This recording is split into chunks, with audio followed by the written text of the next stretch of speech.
full name is Dr. Roxy Swails. You are a chemist. We know each other for a while, therefore I will definitely call you Roxy today if I'm allowed to do that. Absolutely, Dirk. And I'm so glad because, yeah, you are close to us as Wisdom. Wisdom stands for Women in Science Demonstrating Outstanding Merits. And we are the nonprofit who wants really to enable young grad students, young female students to make the transition from academia into private industry. And yeah, you are really a role model in this case. And we are very happy that you are also reflecting on this on our website already. So a lot of people know you already, but I'm very glad to talk to you today a little bit more in depth about what you have experienced in your career path. And I'm very happy to have you here. I love your background, by the way, which is a very interesting one. So that already gives us a hint where you are coming from. So please, Roxy, tell us a little bit about your background, please. So first I have to talk about my actual background. That's actually part of crystal structure that I made. So it's one of the molecules that I made while I was still in academia. So I thought it was fitting for this conversation. Yes. So yeah, so background in general, who am I? Got a PhD in chemistry, taught for almost 10 years in academia, and then just actually, luckily, right before the pandemic, so let's see, November of 2019, went over to industry, completely changed what I'm doing. I am still focused in science, but it's more of a role that kind of informs the company of what to expect with regard to what we call restricted material regulations, but it's really just the science around, you know, circular economy and sustainability of products and things like that. So, and I'm very honored to be here. I really appreciate Wisdom. I think they're doing great things. So, thank you for having me. Thank you so much. Before we come to this very interesting topic of your transition, as having been a professor for chemistry and then doing something totally different now, going back into your childhood, you obviously are a very curious person, as I know you personally already. So that sparked your interest probably in science, or how did that come about? Because as far as I know, you are not coming from a scientific family background or something like that. No, I definitely came from a blue collar family. Science really wasn't an emphasis, but I don't know. The question, when we start talking about what sparked my interest in science, I think back and I don't know, like, to me, it's kind of like the same question of when did you start liking walking or talking, right? It's like, I don't know. I always liked it. So yeah, I can't tell you when I liked science. I've always been interested in understanding the world around me. And to me, that's what science fulfills, right? Is that ability to understand the world around you. Now, I do remember choosing chemistry, right? So science in general is like just a natural interest for me, I think.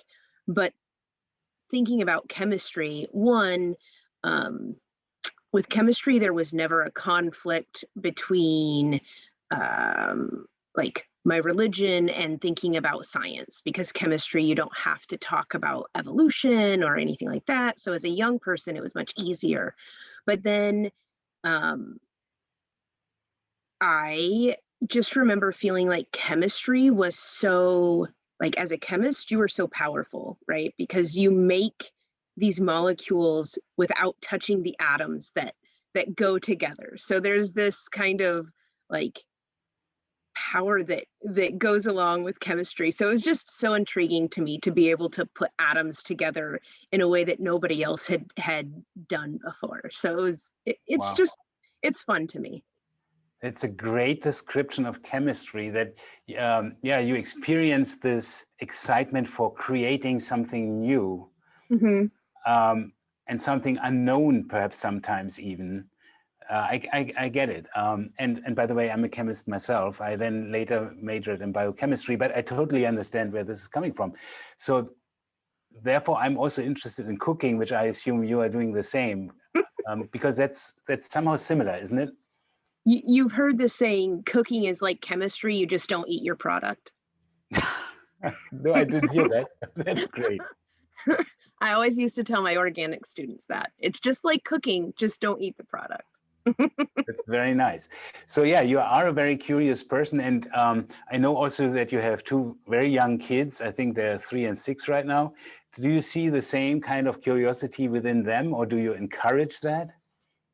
Um, it's always hard to figure out what you encourage and what is just natural. But I will say the questions start when they wake up, and they almost stop when they go to sleep. So yes, they're both right now into anything science. I see most little kids as scientists, right? They're discovering the Yeah. world around them. They're like, what happens if I insert probably something like throw this rock against the wall, or like they're always asking those questions. And so yeah, both my boys are very, very curious. So that's an interesting observation. You are drawing here a picture of as if we are all scientists when we are children, and then there seems to be a negative selective pressure from society against science, and only the most persistent survive and stay being scientists. Which I never thought about like that, but it's just triggered by your sayings right now, which is a very intriguing theory. I really love that. So you kept on staying curious, you kept on with your scientific career. So how did you achieve that then? If there was not such a background, where did you go first to really then get your chemistry degree? Yeah, so although my parents weren't focused on science, they were very much, particularly my mom, very focused on making sure that I did what I wanted to do, right? So, like, they encouraged me to pursue. I mean, they knew I wanted to go to college. That was never a question in my house, but Mm. um, really, it was just pursue what you want in life. Um, so I went to a small liberal arts college in Oregon, and I knew from the day I got there I wanted to do chemistry. I wasn't sure what kind. I actually started out as biochemistry, but then switched over to more just chemistry, Hmm. because I wanted to specialize in grad school.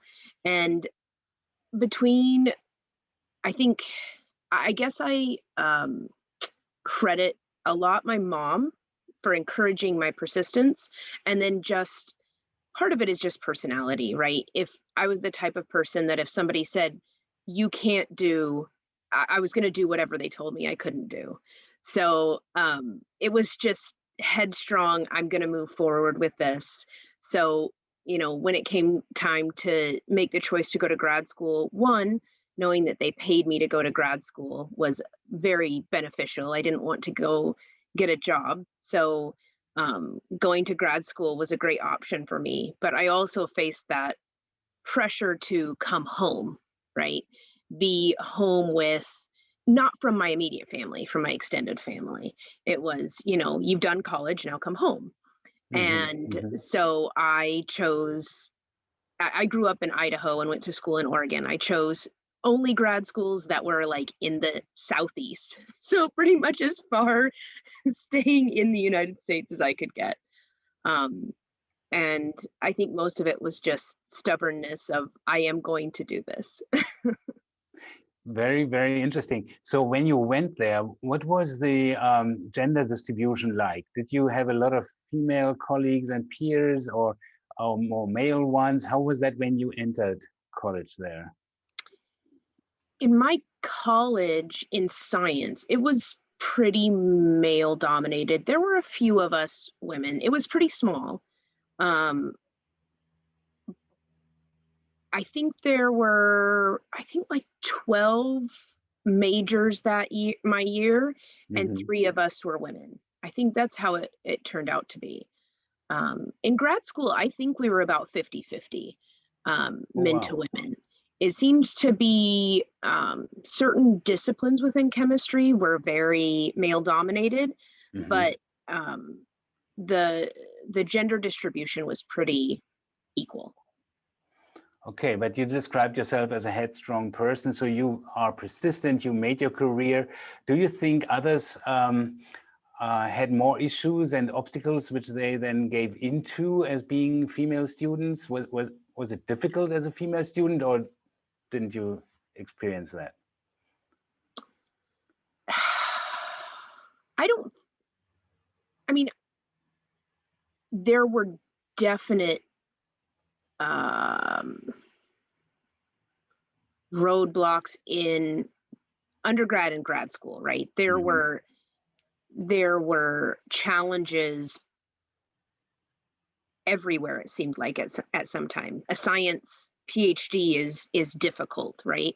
But I never viewed those as gender specific. Okay. I think I started seeing the real barriers that were very gender specific when I had kids. Okay. So to me, it seems like when you become a mom, there's this impression that your kids come to the exclusion of everything else, right? Like I love my kids and they are the most important thing in my life, as they are for my husband, right? Yeah. That's the way it is. But they don't come to the exclusion of everything else, right? So that impression and some of the things that came along with it was when I really started feeling the gender differences.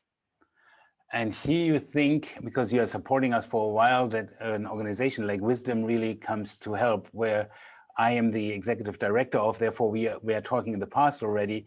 We want to really make it easier for women to advance their careers in science. So also when they have kids and are moms, definitely, this seems to be a major roadblock, obviously, as you identified it, because of missing daycare opportunities, or what is it specifically that makes it so much more difficult? So the things that I remember specifically were the impressions that you got from your colleagues, and for me in academia, it was my students. There was nothing intentional. It's all about the culture we were raised in, right? Our culture tells us that women are caretakers, right? And a lot of women are, but a lot of men are as well, right? And it's culture. It's not men inflicting this on women or women inflicting this on women. It's the culture we were raised in. So when I would take a day and spend at home, the impression was that I was taking care of my kids. If my male colleague took a day and spent it at home, the impression was he was writing his grants. So it's that impression of like the differences of what our priorities are, and therefore what we are doing. Wow, I see. So here it's really important then to communicate that, and therefore an organization like ours can also be helpful, just to put these stories out there, like yours right now, that they have the same opportunities, these students, and that they are really getting a level playing field, and that's what we want to achieve to make that happen. And definitely we want to have more female scientists, and also make the transition possible to industry, because we need that. And as you said, if people have this stereotypical idea in their mind, to change that, because everybody is as important as the other one, and we need to have a different mindset. And if caretaking is one thing, it's a good thing also to think along these lines in science as well, because right now, specifically the situation that we're currently in, you were mentioning the pandemic, where would we be if there wouldn't be scientists who are taking care of this responsibility in society as a general, to provide therapeutics, to provide vaccines, to provide testing regimes on all these kind of things? Would be impossible if everybody would only think about their Nobel award of some sort. So so therefore this is a very good feature to have. I definitely would think so. So you went then to become a professor in chemistry. You were talking about your students. And then you made a major change. You left academia.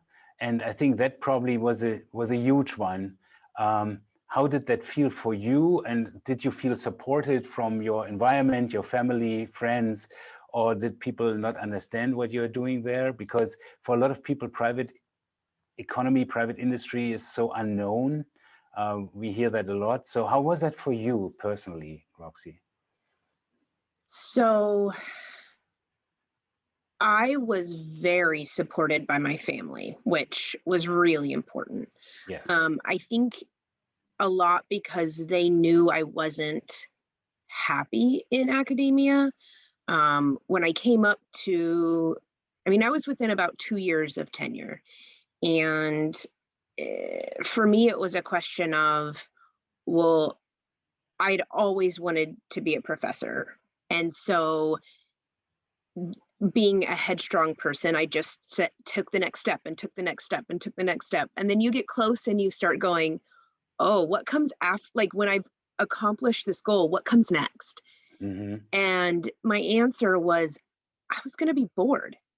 And for people that have been in academia, that might sound really strange, but, and people outside of academia, that might sound really strange, but an academic day, there's no two academic days the same, right? You have a lot of variety in every day, but every year is pretty much the same. You often teach the same courses, you solve some of the same problems for your students.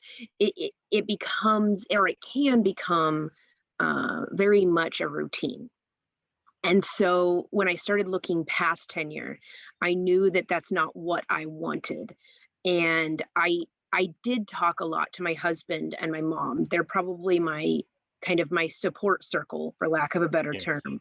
Yes. And they were very supportive.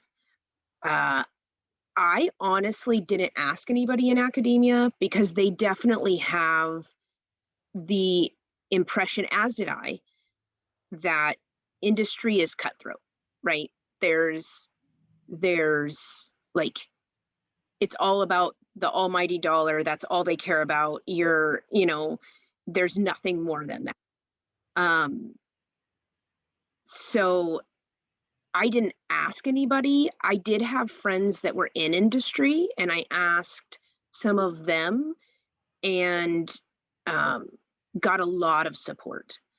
And so for me, I felt very supported. I was terrified because it was literally stepping off a cliff that I had no idea if I was going to have a support. And it was interesting because then, let's see, I left my academic position in October. I started my industry position in November. And then by March, COVID had hit. And the week that COVID hit, I remember thinking, am I going to have a job tomorrow? Of course. And there's just been nothing but support. Like I really enjoy my company. They're very supportive.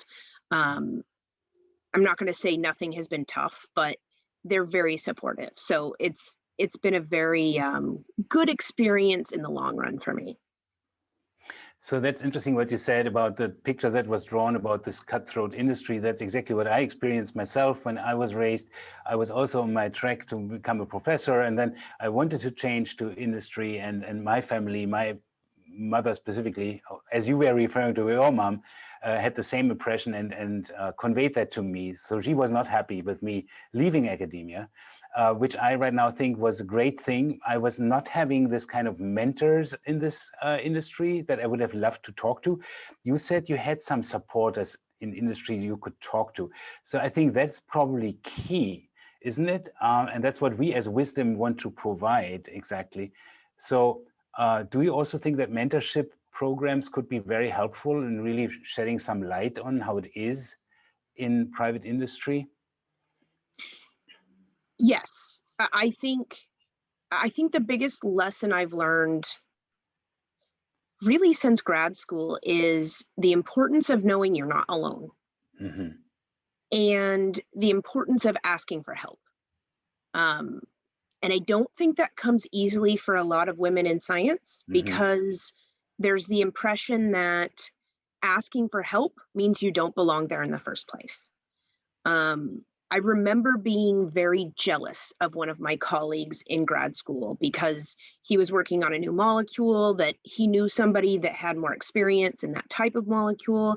And he asked for help. He asked, can you help me make this? And I remember thinking, he can ask that question and still be seen as a scientist. I don't think I can. And so I Wow. didn't ask for help in that way. And so for me, mentorship, and I think sometimes there's the impression that mentorship has to be like somebody telling you what to do. For me, it's a lot of just telling you what to expect. Yes. And it's not about giving you the path to follow, but just giving you a heads up so you're not completely unprepared for what's coming. Absolutely, I'm 100% with you. I think really, when you said you were stepping off the cliff, that this doesn't become a total dark abyss of some sort, but really having a flashlight of some sort, that would be the mentor. I think the same thing. That would have been really very, very helpful. Yeah. And you described that very, very nicely. Also, I think a remarkable sentence that you just said was, if male colleagues asked for help, that was seen as a positive thing, whereas if you as a female would ask the same question, that would have turned against you, which is really interesting. I've never heard it like that, and it makes a lot of sense to me. So here we have some work to do, I think, to change the culture. You were referring to the culture before, that really everybody has the same rights, more or less, and also the same right to ask questions, to really bring science forward, but also the individual forward. That was for me a key statement that you just made, Roxy. That was very, very interesting. So yeah, providing mentorship programs, I think that's very helpful and could make the way easier and smoother, probably. Yeah, So, for sure. and you were also referring to already when you did the step in a very inconvenient time, obviously, you still succeeded, and so you don't regret anything that you have done, which is great. So can you describe a day in your current environment? How does it feel compared to academia? How does it, because you were saying in academia there was some routine if it came to teaching, not so much in the research itself. How is a day in industry looking like for our audience? How does, to give them an idea what a day is like? So I think the first thing I would emphasize there is that, at least in my position, right, industry is so varied. My position moves both very quickly and very slowly. And it moves very quickly because I might have 10 different projects I'm working on all at the same time. Because a lot of my role is just moving things forward, driving different projects, trying to make sure we're on top of what's happening in different regions. And so I might have, let's say, an 8-hour day, I might have 4 to 6 hours of meetings where I'm just touching base with different groups and making sure they're aware of what's going on. So I'll get to the end of the day and just be like, oh, it's 5 o'clock. I have to go get my kids. Like, so every day moves very quickly. But, and this may be my particular company. My company is very conservative, which I appreciate. They don't want to jump into things that they don't know what they're jumping into. So a lot of times, if there is time, right, some things you have to act on right away, but they will make sure they understand thoroughly what's happening. So at the end of a week, you might look back and say, I had 3 meetings on this subject, and I'm not sure we moved forward other than saying we have 10 more questions we have to answer. So in some ways, it feels like it moves very slowly, but the actual environment is pretty fast paced with just making sure everybody has the information that they need. So that's very different. I think the biggest difference I see for my industry, and I'm not going to say that this is true for everybody, versus academia, is I felt like the academic tenure system in particular was kind of built around fitting in. right? You have to make sure you follow all the rules and do check the boxes that you're supposed to for the first 6 to 8 years you're at an institution, and then you get tenure, and then you can do whatever you think is most important. In my industrial role, it's very much, if you think that something is important, prove your point. Like, there's always more things that can be done than there's resources to do. But if you bring your point and you say, this is why this is important, this is how this is important, and this is where this should, be in your priority list, and you speak the same, and you speak in a way that people can hear you, right? They're going to move forward on it, right? It's just about proving your case. That's what I enjoyed also very much so after my transition from academia to industry, because I was also afraid of there's a lack of creativity, because we are also looking, as you said beforehand, just looking for the dollar. I realized that there's much more creativity around than I ever thought. There's never one day like the other one. Routine is non-existent. Looking back, I had the impression that in academia, there was a lot of administration burdening me. You were referring to grant application writing. That was really a lot, which was boring because it was not really research. Whereas in industry, I've seen much more freedom, honestly, which is something nobody ever told me before. And therefore, we need people like you who really reflect that and show that. So yeah, but that's a very good point. So there's never a boring day, and resources are made available if you can prove the point that this should be a priority. That is something I also realized in my industrial work, as well as in here. I'm currently working at Ulabo USA, a company who's also sponsoring Wisdom. Therefore, I'm very grateful for that as well. Yeah. So as a hint for young female students, what would you tell them what they should, young women in science, what should they really go for to make the transition easier? Should they reach out to you, to us, or looking for other mentors? So I think first and foremost, what I would say is what I would say to myself, probably starting 10 years ago, was just going back to our earlier conversation, ask for help. Yeah. And don't feel guilty about asking for help. And the other thing I've really been focusing on is trying to do things in a way that I'm true to myself, which I hated that kind of advice when I was younger because it sounds wishy-washy, but spending some time to figure out what you value helps you figure out how you want to ask for help. Yeah. So like, do I value having help from somebody who is my age, or do I value having help from someone who, has gone through all of industry, and, what's going to speak most to me, and then seek out bad advice. I didn't want, when I went to some friends from grad school that had gone to industry and asked for some advice, I got advice from two people, and one was very much, she asked questions. She wanted to know like what I wanted out of the help that she was going to give me, and that really spoke to me.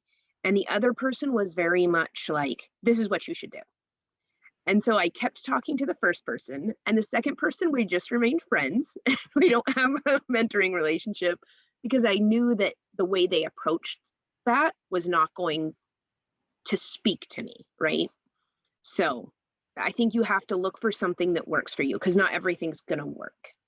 Perfect. So for me, the key takeaway really is that you said a woman in science making a career should ask for help, not be shy of asking. Be authentic, that the way you are asking and what you are asking for is authentic to your own personality, that it fits. I think that's a great recommendation that you just gave. And here comes Wisdom, Women in Science Demonstrating Outstanding Merits. into play, because that's what we want to provide. If somebody's asking us for help, we can make this networking happening to allow contact with you, contact with us. We are providing help also to going to conferences, asking us directly, please, and people, and you should do that in the audience, go to our LinkedIn profile, Wisdom, or to Instagram, women_in_science, or our website, womenin.science. And there you will find more resources, more help. Exactly what Roxy just said. It's important not to be too proud to ask for help. And this request will be answered, and we are here to help and to enable really a career to be as smooth as possible and successful as possible. With that said, I would say thank you very much, Roxy, for the time that you spent with us today. It was great talking to you, and it's great having you on our website, so perfectly well reflected. Thank you so much for that, and hope to talk to you soon, Roxy, and all the best to you. Goodbye. Thank you, Dirk. Thank you for having me on, and I wish you and Wisdom the very, very best. Thank you so much.